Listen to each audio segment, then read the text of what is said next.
আন্তর্জাতিক কোরআন প্রতিযোগিতায় বাংলাদেশি হাফেজদের এখন জয় ও জয়কার। জয়ের ধারাবাহিক ধ্বনি বাজছে কোরআনের এই পাখিদের।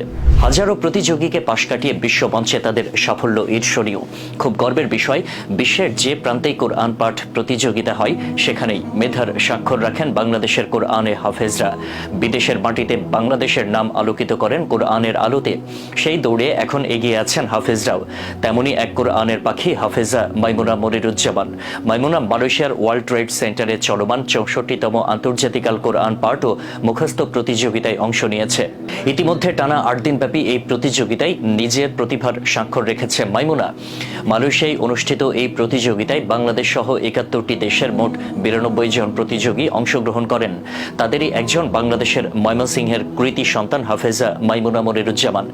গেল সোমবার সকালে মুখস্থ প্রতিযোগিতায় বাংলাদেশ সহ বিভিন্ন দেশের 10 জন প্রতিযোগী কোরআন তিলাওয়াত করেছেন। তাদের মধ্যে বাংলাদেশের হাফেজা মাইমুনা অন্যতম। ময়মনসিংহ জেলার ইমাম কারি মনিরুজ্জামান শরীফের মেয়ে হাফেজা মাইমুনা। মাইমুনা রাজধানীর সাউদা বিনতে জামআ হেফজ মাদ্রাসার ছাত্রী। দেশের গণ্ডি পেরিয়ে এর আগেও বিদেশের বুকে নিজের প্রতিভা ছড়িয়েছিলেন তিনি।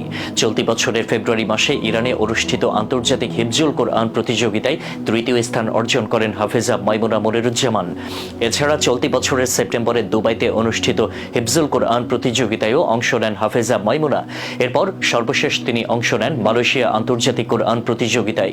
64তম আন্তর্জাতিক কোরআন তিলাওয়াত ও মুখস্থ বিভাগের এই প্রতিযোগিতায় প্রথম বিজয়ীর জন্য ঘোষণা করা হয় মালয়েশিয়ান 52,000 রিঙ্গিত মূল্যের পুরস্কার।